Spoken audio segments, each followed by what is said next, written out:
interview with Christal Hopkins with Marty Omoto in Fresno at the La Quinta Resort and Spa. It is like tremendous here. It's right across from the mortuary and next to IHOP, so you know how classy this place is. Anyways, we have Christal Hopkins, who lives here in Fresno. Please don't talk about that little town. Your little town. Oh, yes. Yeah.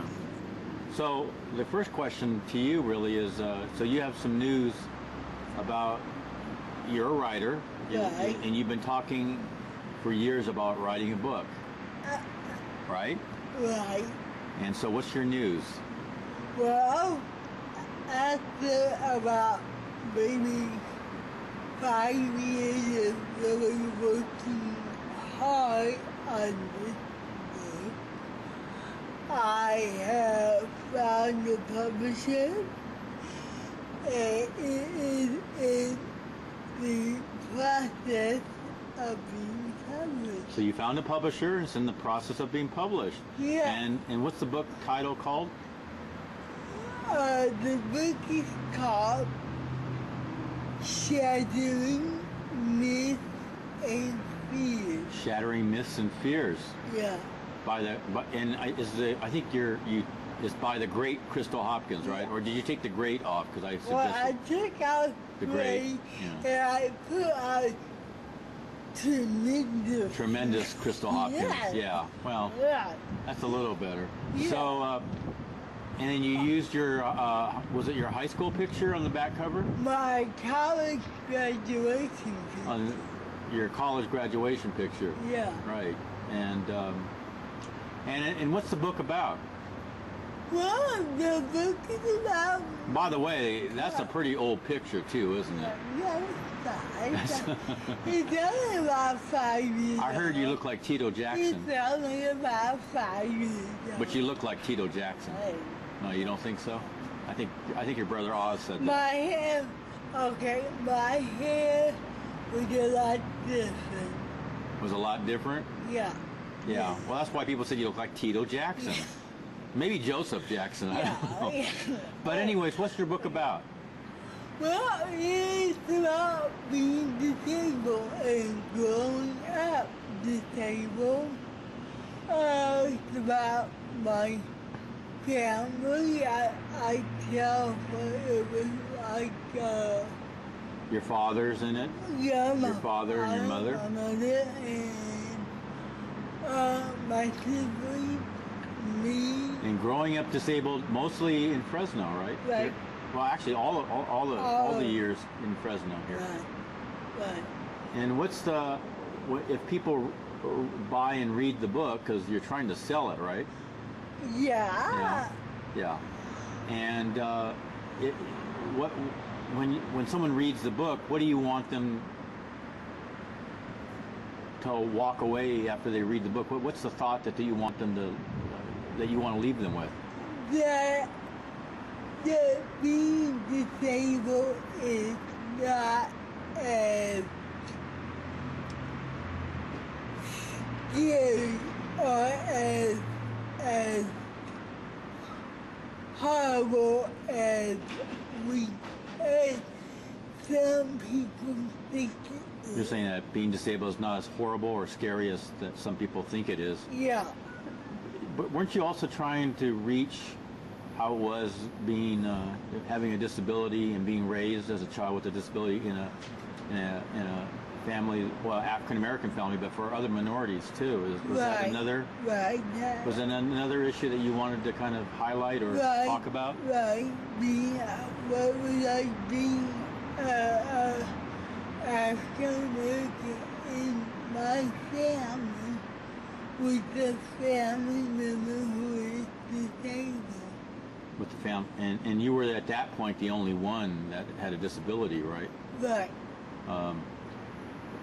But later on, as your father passed away, and then your mother later on had Alzheimer's, didn't she? Yes. So later on, she had a disability, even though probably she didn't know what was happening. Right. How did that make you feel later on in life, though, as you were raised in your family? Because you had nothing to compare it with. Nobody has anything to compare it with. when they're first raising their family until they grow up. Right. Do you think it was that your family did your parents did a good job? Oh, I think they did You want me to answer that question? No, they did a good job. No, well, I did they did a magnificent Because like job. your parents, like mine, raising my sister, they had nobody to tell them or teach them or nobody. Right. And that, I mean, that's what I always think about, or I always wonder about. How did they know what to do with me? Because, like, I mean, other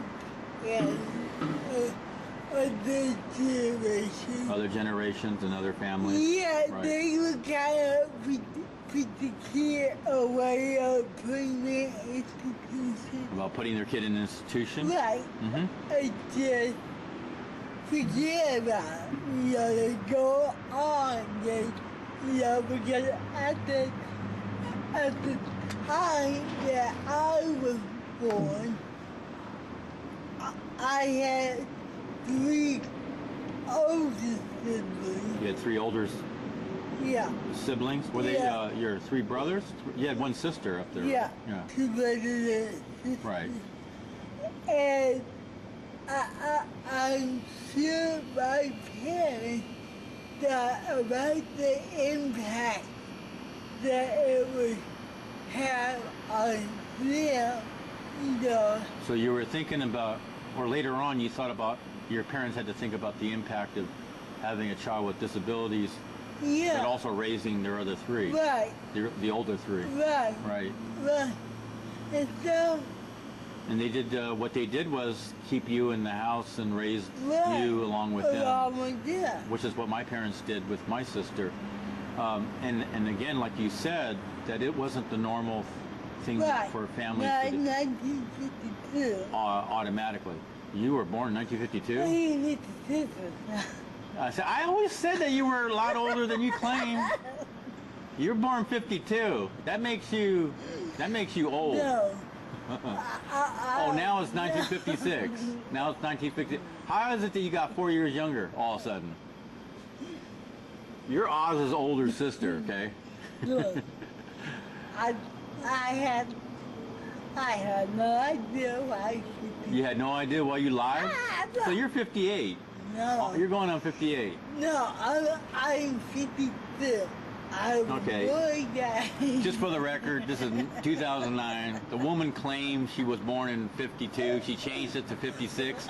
Because we all forget the year that we were born. Right? We all forget. We all say that we were born 4 years earlier than what we say we were. Yeah. No. So you are actually, quote, younger than Oz, younger than... name the other your other siblings. Kid, you know what? Yeah. You're younger than all of them. I mean, Yeah. I was born in 1956. Also was born in 1952. Oh, Oswald was born in 1952. Yeah. That's why you confuse it, because he's Oswald and your name is Christal. I can see why you get confused. You know what? I would do that too. I often use my brother's birthday and get confused. Yeah. Yeah, so you're in 1956? You're okay with that now? Yeah. Okay. So how old are you? 52. 52? Mm-hmm. Wait a minute. When's your birthday again? December the 1st. December the 1st, 1957? Yes. 1956. Okay. Which makes you? 52. Yeah, it makes you 52. If you were born in 1956, but we'll leave it at that. It's okay. It's okay. Because that picture is how old? 5 or 7, 10 years old? Yeah. I'm talking about the picture in the back of her book. The one that No. looks like Tito Jackson. No, 5. So anyways, so what time period does your book cover? It covers from 1956. 1956, you were born. Until the present. Oh my God! I mean, really? Yes. It covers that? Yeah. Yeah, but it covered. Yeah. I know, but it covered 50. How many years? You covered. That's a long book. Not really. I mean,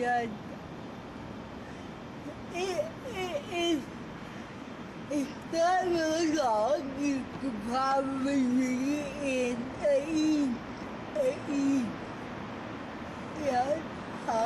Hey, okay, so out of those many years and in your book, what's the single happiest moment that you can think of? If someone had to ask you, what was it? I mean, obviously there's a lot of happy moments in the family life, but what's the one that, Yes. Yeah. Now we're not talking about drug use here, right? That's really hard. Not counting drug use or That's really hard because I have a happy moment. well, you didn't win the lotto, so you can't say that was one of your happy moments, right? No. Yeah. You weren't on any TV show, so that don't count either. So what does that leave you? No. Well, a lot. Yeah, I think graduating from college. From Fresno City College. Right. That was only what, 5 years ago? Yeah, that was a pretty significant happy point in my life. That was a significant passing point, It was a happy point in your life. yeah. And unfortunately, that was one of those points in your life where your parents weren't alive anymore to see it, right? Right. So, but they would have been very proud of you, I'm sure. I think they are. Yeah, they are. Yeah. Right. Well, let's make it a little bit easier for you then. What was the most happiest time that you can think of when both of them were alive and well?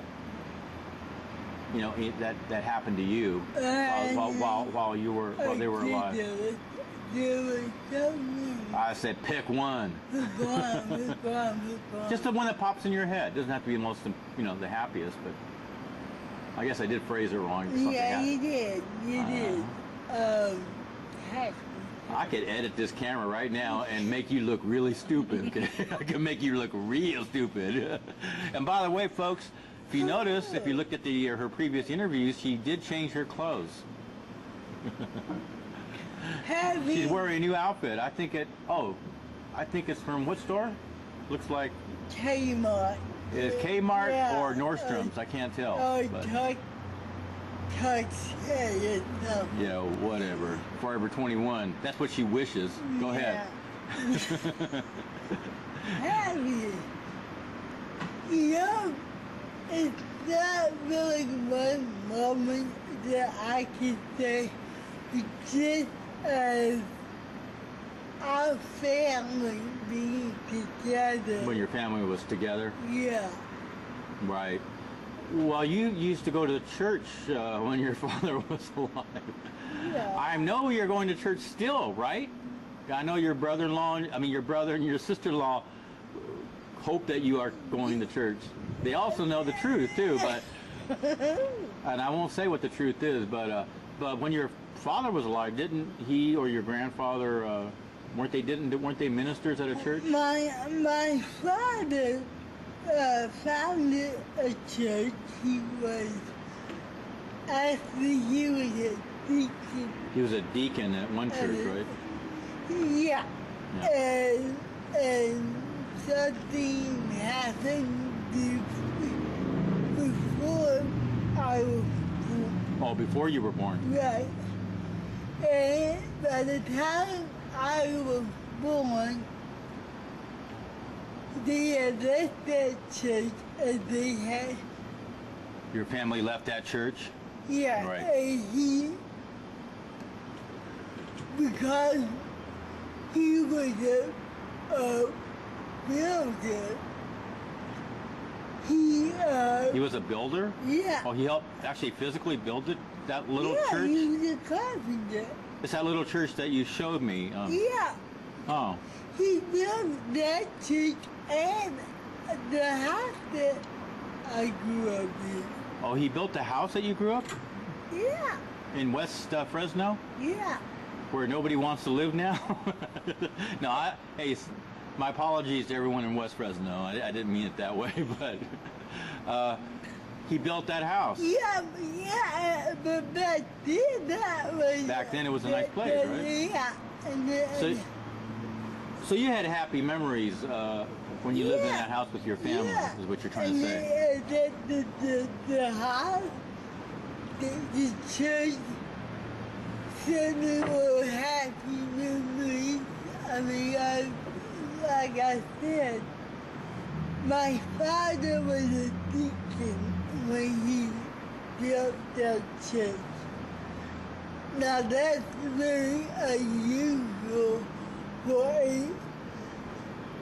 a deacon to build, and he was the founder of the church. Founder and the deacon, and he built the church too. Right. So very, very Right, cool. right. But by the time he died, he had become a minister. He became a minister by the time he died? Right, so by the time he died, he had only been preaching like for 3 years. Preaching for 3 years? Yeah. What church was it? Do you remember? It was the Pilgrim Church of God. The Pilgrim? Yeah, Pilgrim. Pilgrim? Church of God? In Christ. In Christ. And let me ask you a question. So when he was alive and he was preaching, did you go to church every Sunday? Yeah, I know you did. Yeah. I know you did. Yeah. Yeah, we all know you did. Now, after he died? How often did you go to church after he died? Oh, God bless him too. yeah. You went to church so many times after he died you can't remember. You made many times. I think my mom was still alive. Oh, so you had to go. So in other words, she was saying, no, Christal, we're going. No, Christal, we are definitely going to church. So Okay, after your mom died, well, they kind of slacked off, didn't you? Yeah. But you still believe in God, though, right? yes, yes. And I'm still a Christian. you're still a Christian? Yeah. You just practice at home on Sunday. Okay. Yeah. Yeah, well, but your heart is still in the church. Right. And I was me. And always will be. Yeah. So let's talk about so your book will cover your family and about some of the challenges that you faced as a child growing up. Mm-hmm. What was the biggest challenge you faced as a child growing up that you remember, or one of the challenges in your own family? You mean with me? Or? No, with some other girl named Christal. Yeah, it was about you, Christal Hopkins. Unless there's another Christal Hopkins that you know, it's about you. Yeah. What? Yeah, I mean, really, what challenges? What are some of the? Because you talk about shattering myths, and what was the other shattering myths and Fears. fears? What was one of the fears or myths that you ended up shattering? Oh, Yeah, I turned the question back to your book title. right now. I think the myth that I can live on my own, I can never make a life for The myself. myth that you can't live on your own, that you can't make a life of yourself. For myself outside of my family. Outside of your family. Yeah. And you broke that myth. Yeah. Well, you moved out, 20 years ago or something like that? Well, longer if you're older, but if you're 52, it wasn't. It's a difference of a couple of years. Yeah. Depending on how old you are. About 25 Yeah. years. Yeah. Depending on what year you were born. So you broke that myth. What's a fear that you shattered? You think you shattered? Because you still shop at Walmart, so you didn't break that. You had no fear of shopping at Walmart. That's probably one of the fears that you broke. But no, what's another fear that you shattered, though? That I can live on my own. Cool. No. That I wouldn't have friends. That you wouldn't have friends? Yeah. You sure about that? Well, No, you got friends. You got friends. You definitely got friends. you have a questionable, but yeah. You got friends. Well, you'll see how many friends you have when your book comes out, and you ask them to buy it, huh? But so you got. So that was one of the fears your family or most people might have had of whether or not you could live. Or the fact that my family. Was your father still alive when you moved out? No. So he had passed on. He died when I was 17. When you were 17. And believe me, that I had no doubt about this. And when I say it may sound strange, but had my father been alive, I don't think I would be where I am today. Where would you be? Now, Would you be happy? no, probably not. I would be happy that he was still with us, but I know my dad. And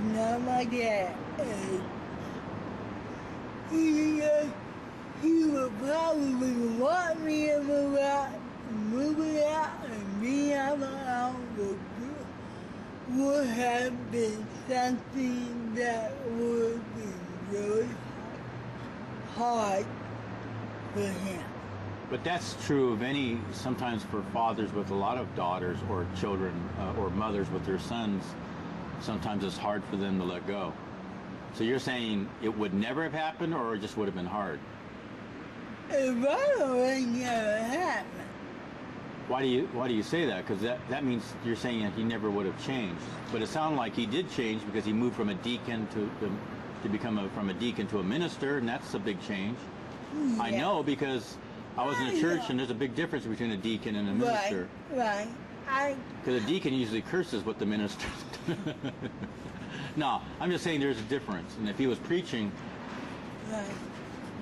it sounds like he was capable of change. Yeah, you could change.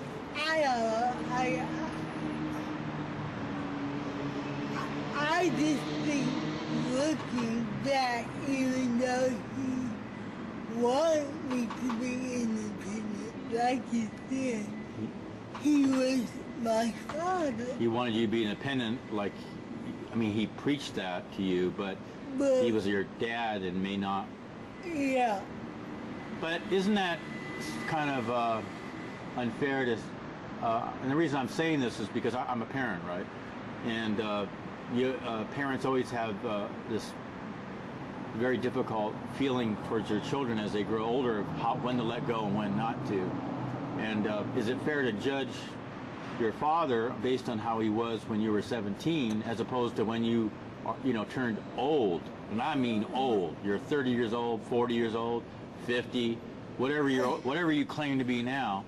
I'm just saying you changed, and there's certain things that you wouldn't tolerate. Yeah, you're probably right.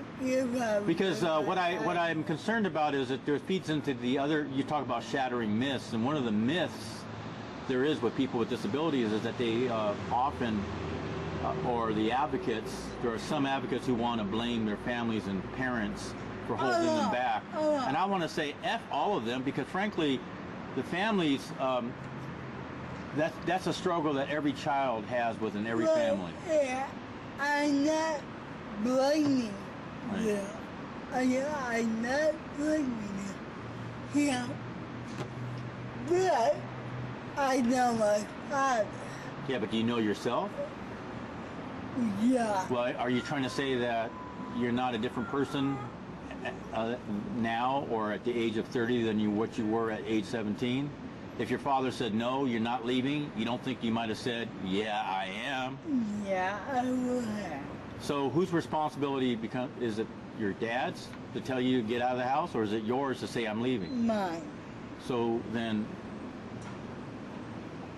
I mean, do you see what I'm saying? If you want to be independent, you can't say that another person has to give it to you. Right. I mean, that's my view. Right. I could have ended up staying with my father too. Now, I don't think he would have liked that, but you know, actually, he would have been okay. I mean, he wouldn't have said anything. Why are you still in my house? You just kind of say.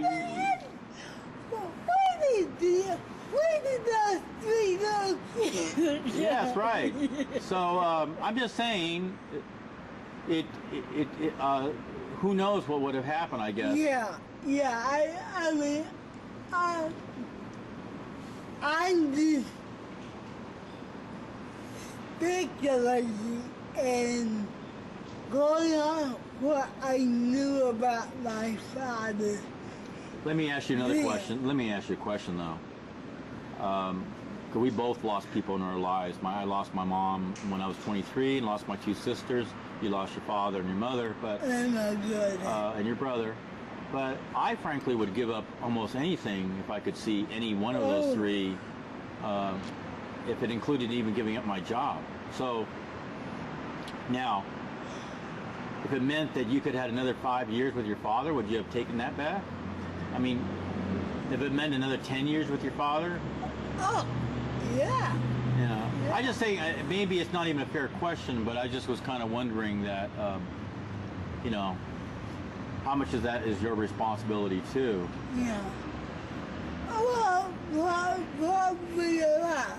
Probably a lot. And also that both people change, everyone changes, and the times were changing too with us. And like I said, I don't. Well, and that was that time frame when you were kind of dressing kind of strangely too, weren't you? Yeah. You were, dressing like you were, like, again, I will say you dressed like Tito Jackson, and your father probably had some concerns about that. He says, can't you at least dress like Jermaine? You got to pick Tito. No, I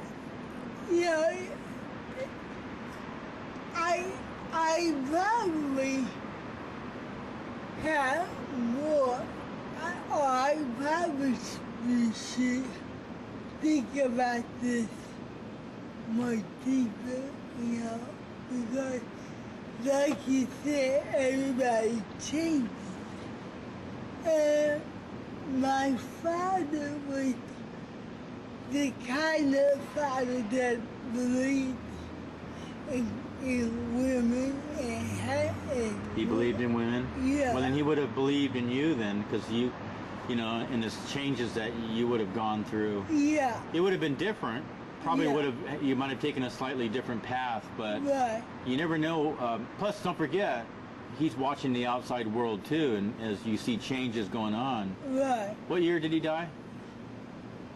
74. 74. So at that point, President Nixon, the war was still going on in Vietnam. Right. It was decades before the Americans with Disabilities Act. But it was a few years after the Lanterman Developmental Disability Services Act, though a lot of people didn't know about it. Right. And Civil Rights Act was only 10 years old. Think about that. It was only 10 years old at that point. Right. And, so a lot of changes happened to our country since that point. Right. And, so who knows, I guess.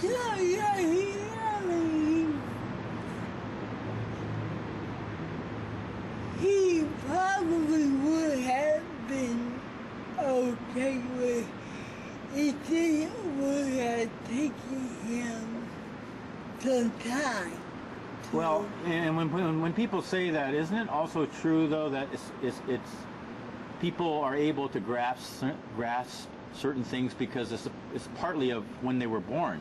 Right. I mean, your father was born in a time period when people didn't believe, or they believed certain things, right?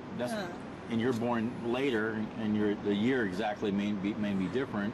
Somewhere in the 1950s, but people who were born later than you, back, let's say more recently, let's say in the 1990s, and as they're growing up, don't they have different values now that they accept things in a different way than you did? Yeah. And the way your father did. Yeah. Does that make you backward? No. Because automatically now their view on disability rights is going to be much different than what it was when you were born and as you were growing up. Yeah. So in theory, they're going to view things in a far more accepting way. Right. Because they're going to see people of color on TV. There's a president who is not white, and all those things seem to be kind of natural. You know, we have major celebrities who are black or different colors now, and in the sports world, elected officials who are all different races. But 50 years ago, when we were both born, that wasn't true. Right. So does that mean that we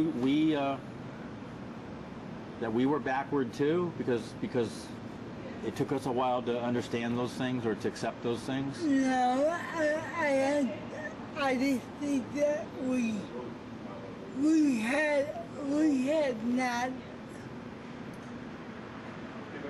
progressed to where we are now. So, but that goes to my point about your father or my father or the other people from a different generation. Does that mean that they were less enlightened or less able to grasp certain things, or it's just because they're a product of their time? Yeah, product of their time. Which doesn't mean that they can't change or they're not willing to change, because they're obviously it took a few people from each generation to push. Yeah. Like, you know, whether it was the Martin Luther King or the Robert Kennedy or somebody, Malcolm X or anybody like that. Well, it's like I just said. My father believed in women's rights, and he believed in women's rights at a time in our church where women preachers were not accepted. So that's ahead of his time.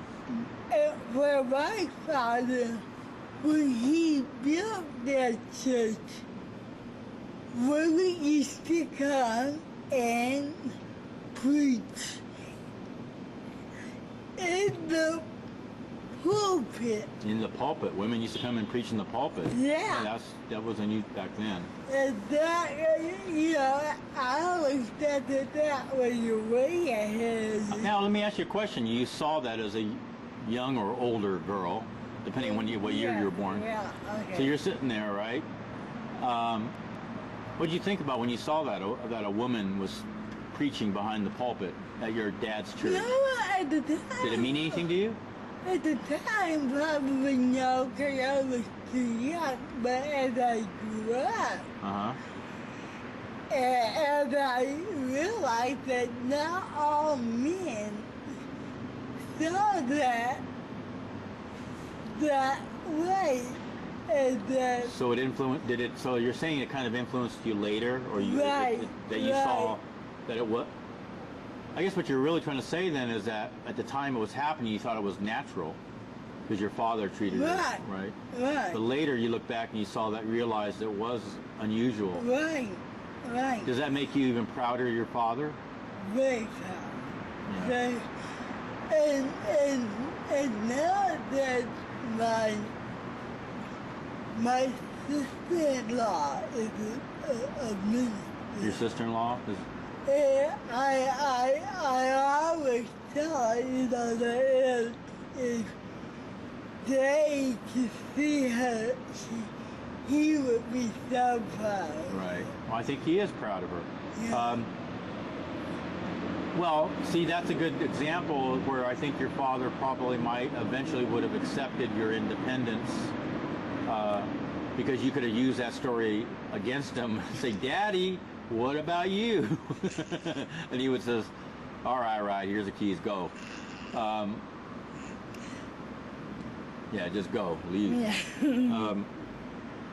And we're going to ask you some current events, things that have happened recently, partly as an African American woman, partly just as a person, because you're such a big celebrity now, right? To the world, Christal Hopkins will no longer be known as Christal Hopkins. She wants to be known simply as Christal, like Oprah. Right, Christal. By the way, what's your middle name? Denise. Denise? Really? Christal Denise Hopkins? Mm-hmm. Oh, that's nice. Okay, so I think in a previous interview I asked your opinion about how did it feel? Not simply as an African American, but just simply as a person living in this country. When President Obama was inaugurated as President of the United States, how did it make you feel? I was proud woman. Did it feel different than other? Yeah, she did. It had to feel different because just at the simple reason of where we came or how we started off in this country, how African Americans started off in this country. We were slaves, and to go through all of that slavery and Jim Crow and civil rights movement and everything that had led up to the election of President Obama. I think as an African American, I am so proud of what my people have been able to go through, and still we're still standing after everything that has happened to us. So when you watched it on TV, his inauguration, and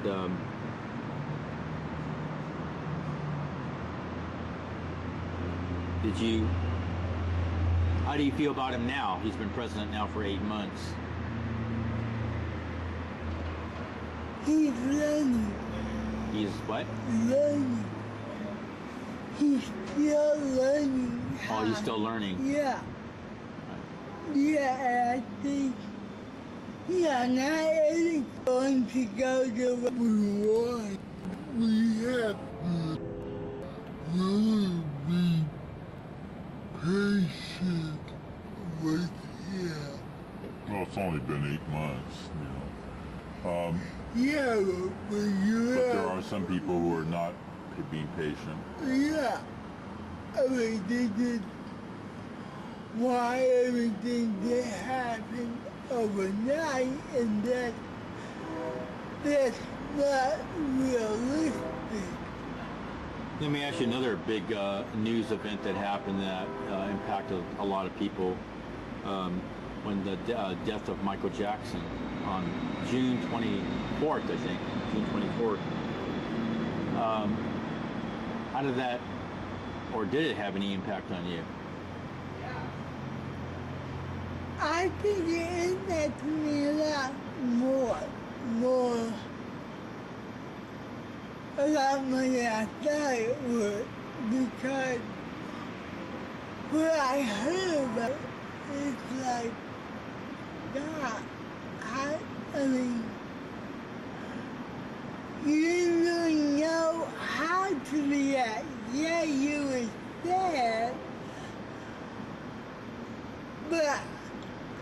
I think I was sad for him because, Sad for him.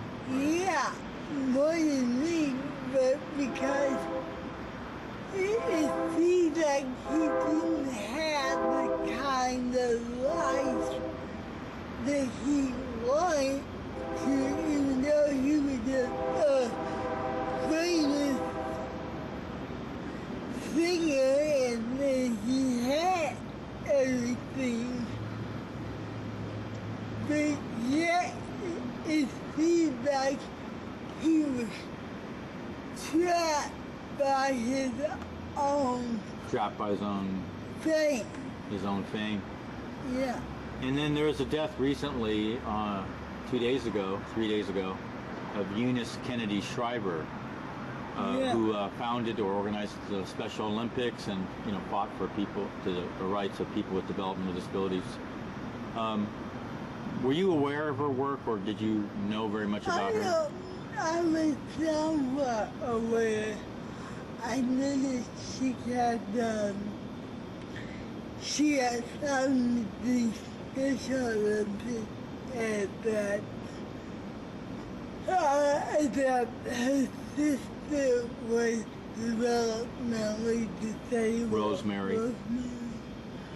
And that they were very close growing up.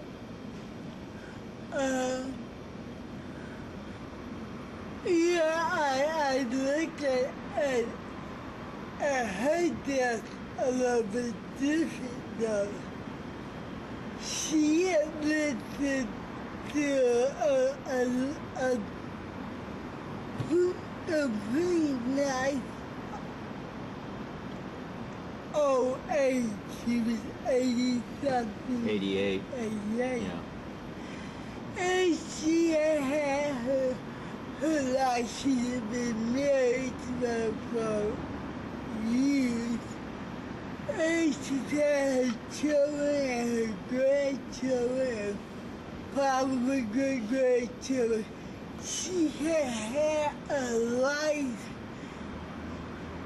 that was full and rich, not only financially rich, but it was rich in just the texture of her life was very rich and fulfilling. So when she died, yeah, it was sad to see her go, but you can also look back and celebrate a little bit more with her than you could Michael.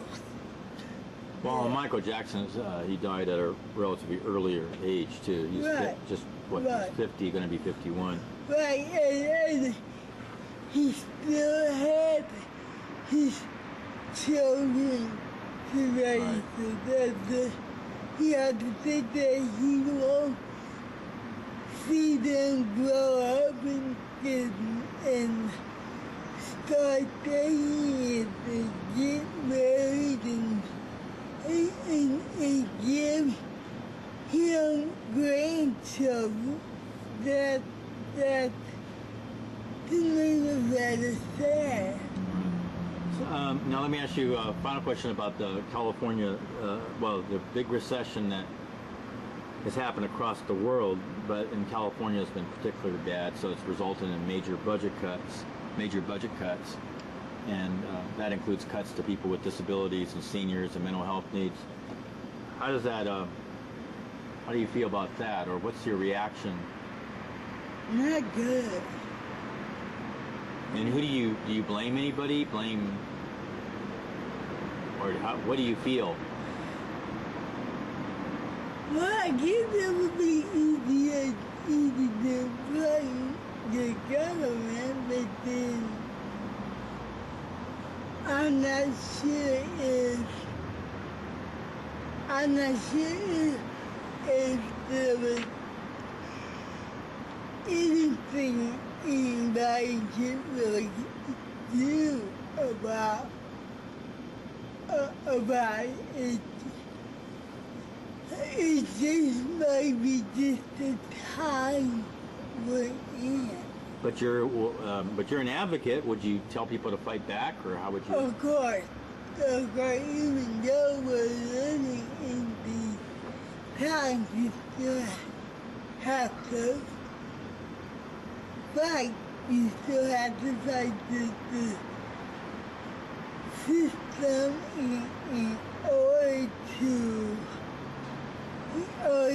advance our rights to be heard, to live in the community. You know, we still have to fight.